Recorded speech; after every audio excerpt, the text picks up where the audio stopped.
Nuevamente un gusto que nos encontremos a través de la red de Secrets and Seal Latino, y vamos a seguir con nuestra presentación, seminario sobre la interpretación de la Biblia, hermenéutica bíblica y la autoridad de las Sagradas Escrituras. Esa va a ser la temática general. Y siendo que vamos a estudiar juntos la Biblia, los invito donde usted se encuentre y donde quiera que usted nos esté siguiendo, que oremos juntos pidiendo que el Señor nos ilumine y nos guíe en este punto, porque habremos de citar las Sagradas Escrituras. Oremos juntos. Padre y Dios nuestro en los cielos, venimos delante de tu presencia para agradecerte por tus bendiciones, por tu protección, por la vida que nos das. Te pedimos que tú nos ayudes, que nos guíes, que nos asistas y especialmente que ilumines nuestra mente y nuestro corazón. Padre, vamos a abrir tu palabra, queremos conocer, queremos ampliar nuestro grado de conocimiento de la Biblia. Sé con nosotros en este intento, lo pedimos en el nombre del Señor Jesús. Amén. Bien, habíamos estado presentando en esto que llamo el preámbulo, sería, a el análisis de las Sagradas Escrituras, la necesidad, y estuvimos mencionando, citando el Señor Jesucristo como última fuente de autoridad. Si escudriñan las Escrituras, ustedes, le dijo a los fariseos, que consideran que en ellas tienen la vida eterna, ustedes descubrirían que ellas son las que dan testimonio de mí. Ese es el sentido que tiene el texto. Imagínense cuál habrá de haber sido la reacción de escribas y fariseos. Déjenme hacer aquí una corta aclaración. Los fariseos era el sector más conservador de la sociedad hierosolamitana, es decir, los habitantes de Jerusalén. Y ellos tenían allí al sector posiblemente más grande de la sociedad, a los laicos fuertes adheridos a los partidos más conservadores, que eran los fariseos. Pero junto con ellos también estaban los escribas. En el texto del Nuevo Testamento original aparecen como los gramateus, los especialistas en la escritura. En una sociedad semialfabeta, diría yo, aquellos que sabían no solamente leer, sino también escribir, eran considerados con enorme respeto, porque no solamente trabajaban la parte de los textos bíblicos, sino también documentos legales, decretos, etc. Y a ellos es a quienes el Señor Jesús les dirige ese texto. Es importante lo que Jesús está diciendo. Uno de los aspectos es conocer y entender las palabras. A veces en idioma español mismo nosotros tenemos algunas dificultades. No todas las personas que en algunas ocasiones vienen a la iglesia o con los que tenemos intercambio de estudio pueden llegar a entender, digamos, algunas palabras. Por ejemplo, déjenme contarles esta corta historia. Si usted abre su Biblia y lo abre en la epístola del apóstol Pablo a los Romanos, verá que allí el apóstol Pablo dice que vendrán murmuradores, detractores, aborrecedores de Dios, injuriosos, soberbios, altivos, inventores de males, desobedientes a los padres. La segunda palabra que usa en esa serie, que habla de la condición ético-moral de la sociedad a la cual estaban involucrados ellos en ese tiempo, usa la palabra detractores. Esto que ocurrió fue en el momento en el cual un hermano de nuestra iglesia estaba dándole estudios bíblicos y usó ese texto. El señor era un agricultor que trabajaba el campo y que trabajaba las cosechas. Y cuando dijo detractores, que vendrán de tractores, él antepuso el de, le dio un espacio y pensó que tractores venía después. Por lo tanto, asoció inmediatamente la palabra tractores con alguna especie de Ferguson, tractor móvil o con algún John Deere o algo por el estilo. Y él le dijo, sí, eso es lo que está pasando. En este campo están viniendo ahora detractores.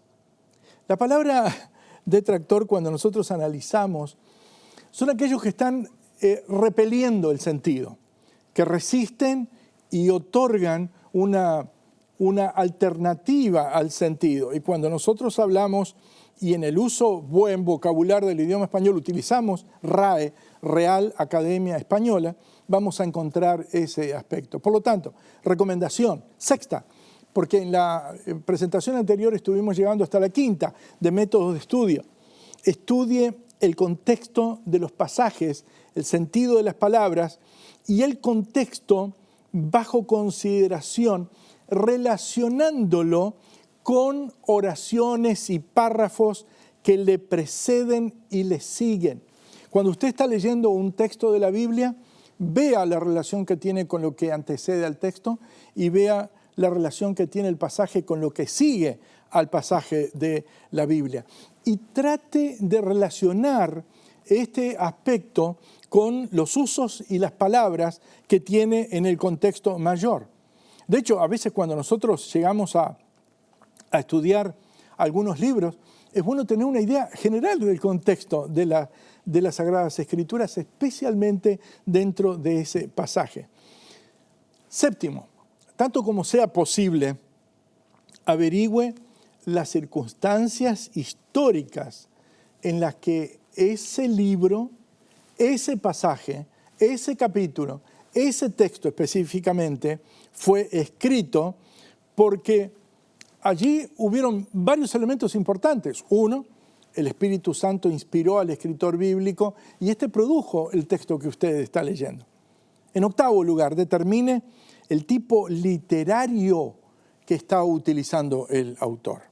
Algún material de las Sagradas Escrituras está compuesto por parábolas.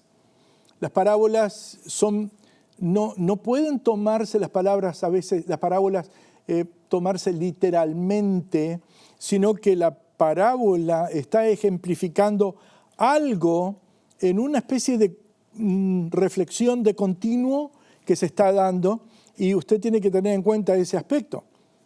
Proverbios, en algunas ocasiones la Biblia usa alegorías, algunas veces encontramos con profecías apocalípticas, hay profecías de tiempo, hay profecías que están destinadas al pueblo de Israel.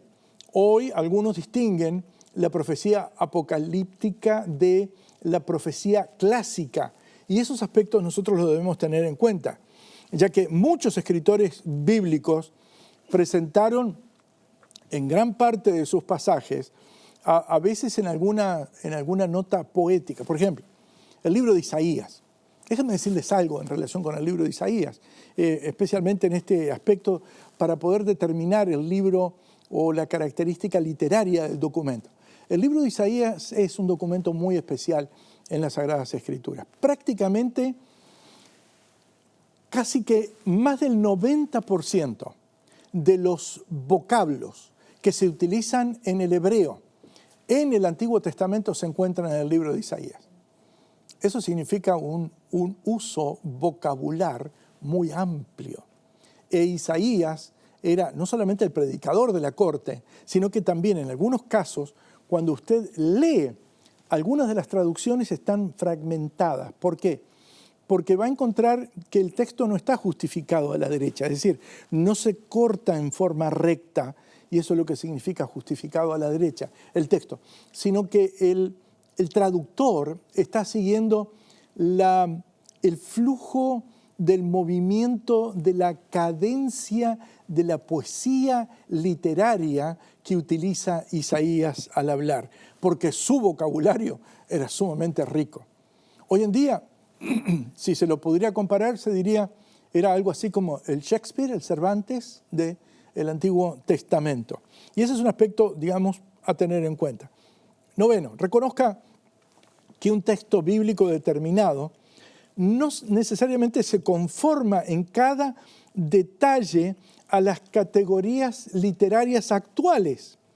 Sea cauteloso en ese sentido, porque más bien será bueno buscar, entender el texto dentro de su contexto, y eso lo ayudará muchísimo en la búsqueda del sentido del vocablo. En décimo lugar, tome nota de la gramática.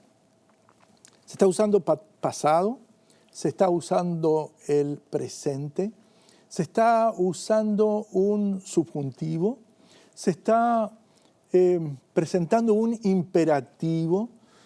Por ejemplo, este caso en el cual el Señor usa un imperativo. Los imperativos en el uso común debemos ser muy cuidadosos en el uso del imperativo, en cualquier idioma. No a todas las personas podemos hablar como hablamos en nuestra casa, en nuestro recinto. Le hablamos a familiares, amigos, y le decimos ven, ve o haz esto. El imperativo conlleva en algunas ocasiones una orden. Tome nota de la gramática que se está presentando allí. El orden que se presenta en la oración. De pronto a veces nos encontramos que algunos en el flujo de la interpretación, un pequeño detalle en el intermedio segmento en presentar a un personaje que está relacionado con todo un texto literario, pero nos saltamos un punto, y eso búsquelo por favor cuando estemos hablando del seminario 1844 y estemos hablando del cuerno pequeño. Un pequeño detalle que se salte en la interpretación cambia todo el sentido. Y eso lo tenemos que tener en cuenta. En un décimo lugar, en conexión con el estudio del texto bíblico, explore los factores histórico-culturales. La arqueología, la antropología, la historia pueden contribuir enormemente al significado de un pasaje de las Sagradas Escrituras.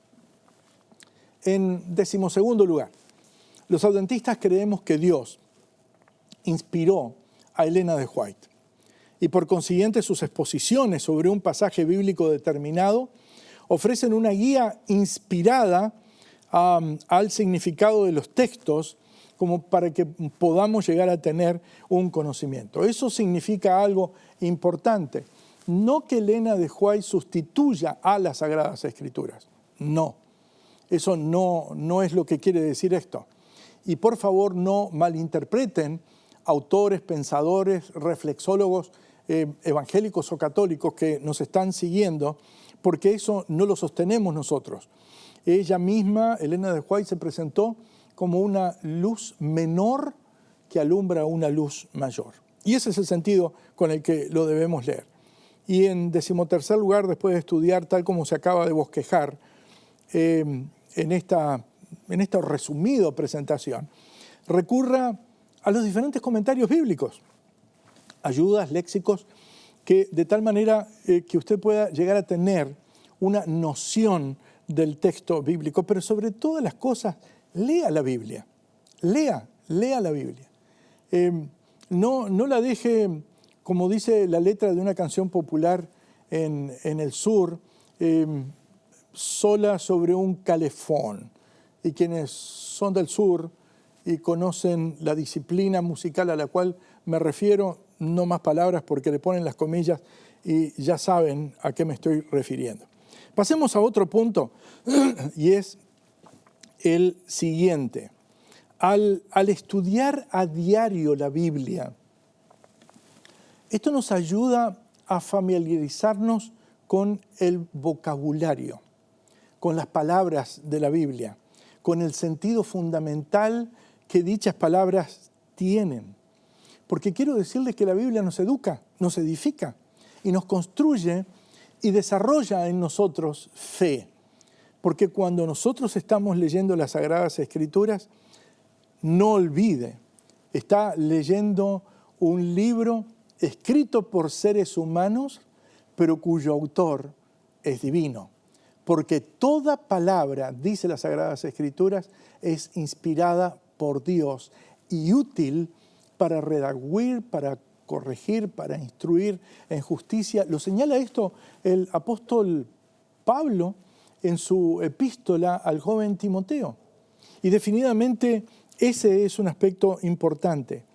Obviamente nosotros tenemos que generar un par de aspectos y déjenme indicarles un par de vocablitos, palabritas que son importantes en la elaboración de las Sagradas Escrituras. Una palabra es una palabra técnica, se llama exégesis. Se utiliza este vocablo como alternativo a la palabra hermenéutica. Ex está indicando la extracción del sentido y es el sacar del texto de la Biblia el punto. Está aceptada por la RAE, Real Academia Española, y el sentido es explicación o interpretación. Es muy importante dicho vocablo. Evite el siguiente que voy a plantear. Algunos teólogos contemporáneos, y esto lo vamos a ir mencionando en algunas de las siguientes presentaciones, están tomando como que fuera válido mucho en Latinoamérica, mucho esto dentro de una corriente que se llama la teología de la liberación, el concepto de la eisegesis. Déjenme decirle de llano, de plano, directo, este es un concepto inapropiado, muy común, pero inapropiado. Lo que significa es que el lector, el intérprete, el traductor, puede sentirse en libertad de imponerle al texto su criterio sobre la Biblia. Y por lo tanto, ahora el texto de la Biblia pasa a depender del intérprete que la está leyendo. Ese nunca fue el sentido de la Biblia en el Antiguo Testamento, ni de la Biblia en el Nuevo Testamento. Pero sí es común en algunos que están aplicando, vean esto, conceptos culturales dentro de las Sagradas Escrituras. A este punto nos vamos a referir un poquito más adelante, pero déjenme hablar ahora de cuál debe ser la orientación de nosotros como lectores, ya sea que estemos hablando, que estemos traduciendo las Sagradas Escrituras.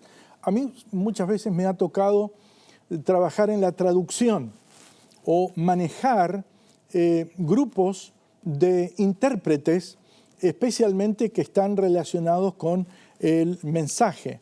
Y quiero decirles que acá hay un problema realmente importante. Hay un círculo en el proceso de la interpretación. Es decir, cuando nosotros tomamos el orador se dirige a un auditorio, en este caso ustedes. Y hay un elemento que une orador y auditorio, que es el tópico que se está presentando. Cuando ustedes reaccionan, ya sea diciendo sí o diciendo no, o asintiendo o generando un conocimiento, el círculo de la comunicación se está cerrando. El intérprete tiene que ser, intérprete o traductor, tiene que ser muy cuidadoso para estar equilibradamente en el medio de los dos elementos principales. Es decir, tiene que ser honesto y transparente con lo que el orador está diciendo. Y tiene que ser claro y definitivamente transparente con el auditorio, de tal manera que el círculo de la comunicación se cierre. Déjenme ponerles un caso bíblico, por ejemplo. A veces en las Sagradas Escrituras nosotros se nos presentan algunos problemas que tienen que ver con esto. En el libro de Hechos, el capítulo 1 y el capítulo 2, cuando usted lee el texto, descubre que algo atípico, no común, que roza en un fenómeno inexplicable desde el punto de vista humano, pero que es un hecho milagroso. Es que los discípulos fueron llenos del Espíritu Santo y comenzaron a hablar en diferentes lenguas. ¿Recuerda usted el pasaje? Cuando usted analiza las lenguas que están allí, son aproximadamente 18 grupos multiétnicos. Imagínese qué es lo que está, todo lo que está involucrado. Yo no sé si estaban hablando chichegua, la lengua de Malawi, no sé si era Kinyarwanda, la lengua que se habla en Congo, en el sur de Uganda, en la República de Ruanda o en el norte de Burundi. Pero quiero decirles que allí se produce un caso muy interesante. Los discípulos están hablando y aquellas personas que habían llegado para el Pentecostés, que era una de las 7 grandes convocaciones anuales del pueblo hebreo, se hicieron presentes en Jerusalén. Y todos en sus diferentes lenguas le escuchaban y el texto dice que les entendían. Este es un milagro extraordinario, pero sobre todas las cosas nos está diciendo algo muy especial.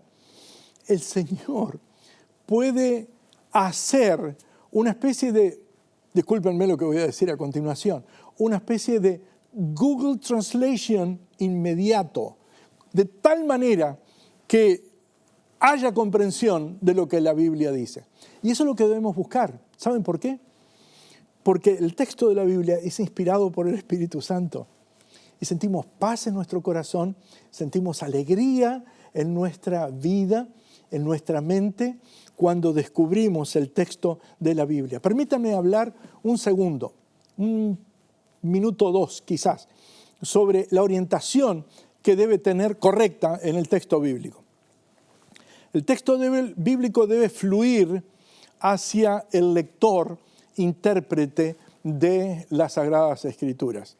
¿Qué o quién, desde su cultura, desde su cosmovisión, worldview, como lo llaman en inglés, desde su idioma original, desde las costumbres que le son comunes, desde el plano de su conocimiento general, desde el punto de vista histórico en el cual se encuentra, debe entender el texto de las Sagradas Escrituras. Es decir, debemos extraer el sentido del texto, no imponer el sentido de nuestro contexto cultural sobre el texto. Ese es un aspecto muy, muy importante hoy en día. Y en algún momento de nuestra serie de presentaciones sobre hermenéutica bíblica lo vamos a estar ampliando porque este aspecto es importante. En los minutos que nos quedan en esta segunda de las presentaciones, nos vamos a referir a un punto que posiblemente lo terminemos en la segunda de la serie en la tercera serie de presentaciones. ¿Por qué es importante hacer hermenéutica? Y diría que hay varios elementos. El primero de ellos es distancia, la distancia. Nosotros tenemos una distancia, pero entiéndase distancia, ¿qué es lo que significa aquí distancia? No quisiera adjudicar o que el televidente llegue a pensar que es una distancia geográfica a la cual me estoy refiriendo, que lo hay, pero es una distancia también histórica, es una distancia cultural también, es una distancia lingüística, es una distancia gramatical, filosófica, sociológica, económica, política, religiosa y, como mencionamos en algún momento, de cosmovisiones en la cual nos estamos cubriendo al embarcarnos en la lectura del texto sagrado. Hay una distancia también en conocimiento y perspectiva del mundo, de la humanidad, de las naciones. La Biblia es un libro antiguo, escrito en una cultura antigua y en lenguas e idiomas que hoy consideramos lenguas muertas. Ese es un aspecto que nosotros debemos tener en cuenta. Pero hablemos de la historia, por ejemplo, el segundo factor. Pero antes de entrar en la historia, déjenme decirles el aspecto de la distancia y posiblemente con eso vamos a ir culminando nuestra segunda presentación. Hay una distancia lingüística en la naturaleza humana de los autores. Por esa razón se necesitan personas que sean expertos y que conozcan el sentido que se tiene en las 3 lenguas que nosotros encontramos en las Sagradas Escrituras y en que fluye el texto bíblico. El hebreo, Antiguo Testamento. Algunas pinceladas del idioma arameo. Es evidente, por ejemplo, que en el libro de Daniel nosotros encontramos que gran parte del texto está escrito en hebreo. Pero en el capítulo 2, cuando el rey llama a los caldeos, empieza a hablarles en arameo, automáticamente se manifiesta un detalle que no lo teníamos claro, si usted lo lee en inglés, y es la bilingüalidad del profeta Daniel. Y el profeta Daniel toma el arameo inmediatamente y lo sigue en el texto hasta prácticamente el capítulo 7.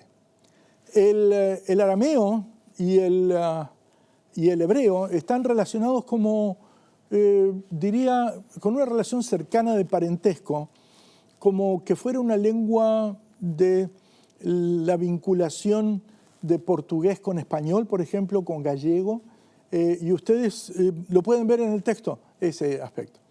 Es un detalle sumamente interesante, pero se necesita un experto que lo pueda entender y leer, entender su significado de tal manera que lo pueda traer al lector contemporáneo y darle el sentido actual, porque los autores originalmente murieron, ya no están entre nosotros y no podemos recurrir a ellos.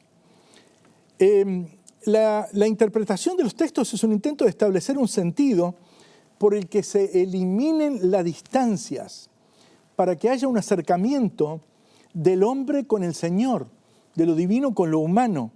Y a partir de la comparación de las lenguas se proyecta un acercamiento al sentido del mensaje que lleva la palabra divina. El Señor nos está dando las Sagradas Escrituras para hacernos conocer su voluntad, para hacernos conocer de su amor, para hacernos conocer de la salvación. Cuando usted lee la Biblia, no pierda de vista el tema central de las Sagradas Escrituras, porque nosotros nos diferimos de cualquier otra religión. No es que nosotros vamos a buscar a Dios. En la Biblia descubrimos algo muy importante. Es Dios que vino a buscarnos a nosotros. Es Dios que vino a crearnos. Es Dios el creador del universo, de los cielos, de la tierra, del hombre. Y cuando el hombre pecó, es Dios el que estableció de inmediato un plan para rescatarlo, al hombre, a nosotros, para que podamos vivir con Él para siempre. Ese es el tema central de las Sagradas Escrituras y no se puede perder en la visión hermenéutica. Dios le bendiga.